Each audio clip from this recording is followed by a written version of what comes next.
pattern has repeated again. First, there is a conflict. Then Trump gives explosive warnings and deadlines. Then he delays those deadlines. And then a ceasefire is agreed upon just hours before the final deadline comes in. And then both sides declare victory. This is exactly what has happened in the Iran war too. US and Iran have now agreed to a temporary ceasefire. This came after Trump first posted a series of statements on Truth Social. First, he gave a deadline, April 7th, 8 p.m. Eastern Time. Then he said he would blow up the entire civilization of Iran. And when Iran posted a 10-point peace plan, he said it was workable. So what is this ceasefire plan? What was agreed upon? And how did the markets react? We decode everything in this video. Let's start with the ceasefire plan. It is a 2-week conditional ceasefire, so it is not a permanent peace deal. Trump has paused the planned military strikes on Iran, and in return, Iran has agreed to reopen the Strait of Hormuz, but under Iranian military oversight. Meanwhile, as per an AP report quoting a regional officer, the 2-week plan also includes allowing Iran and Oman both to charge fees on ships transiting through the strait. The official also reportedly said that Iran will use that money to do the reconstruction of the damages caused. Now, we couldn't confirm this ourselves, but if that happens, it would mean cost of shipping oil will still surge. But why is this a bigger problem? As per the international maritime law, ships are allowed what they call an innocent passage through this strait. Because while the strait is geographically belonging to Iran and Oman, it still comes under the international maritime law. So while legal experts are raising eyebrows, looks like international laws are just on paper now, because no one really considers them while making such statements like these and imposing additional charges like this toll.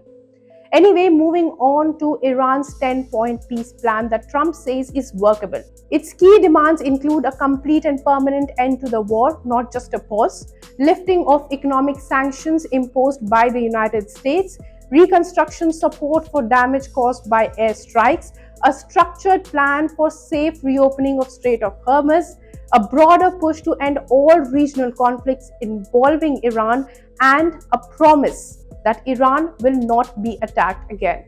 Now, with this ceasefire, both sides have framed it as a win. While Trump says that it is a diplomatic breakthrough, Iran says its powerful military will only stop if attacks from the other side also stops. Now coming to the reaction. Markets across the world reacted positively to this announcement. Oil prices too crashed sharply. Brent crude fell nearly 13 to 15%, dropping to around $95 per barrel. Now that is one of the sharpest single-day declines since the West Asia war. Indian stock markets also reacted very positively. Nifty and Sensex both jumped 3% on open. Nifty was at 23,855.15 points and Sensex was at 77,290 points. Now, the rally was driven by falling oil prices, reduced global geopolitical risks, and improved global sentiment. Sectors like aviation, infrastructure, and financial saw strong gains, with some stocks jumping up to 9%.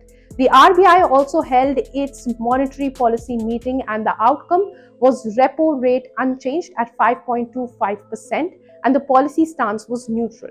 RBI governor, though, highlighted that inflation was currently under control, but the risks still remain, as this is a temporary ceasefire for now. Beyond stocks, rupee also strengthened after falling to nearly 100 per dollar as the situation slightly got better now. But the bigger question still remains: what's next? The ceasefire brought an immediate relief, but it is fragile. US and Iran both are strong personalities. Neither will blink. So the talks will be continuing and will be watched very closely. Iran has said that the talks will begin in Pakistan's Islamabad on April 10th. Why Islamabad? Well, because the ceasefire deal was mediated by Pakistan, because this war was hitting the cash-strapped country where it hurts. But what is Pakistan's involvement without a touch of embarrassment? Shehbaz Sharif, Pakistan's Prime Minister, posted on X requesting Trump and Iran for a 2-week ceasefire. But the post had an edit history. It showed an earlier version labeled Draft Pakistan's PM message on X. People noticed it immediately and raised questions on whether this was another mistake or was this message written for Sharif but not by Sharif. Well, we don't know what happened there, but coming back to the ceasefire deal, we will get you the updates from the negotiations on Friday. So keep watching ET Now for more such news and views.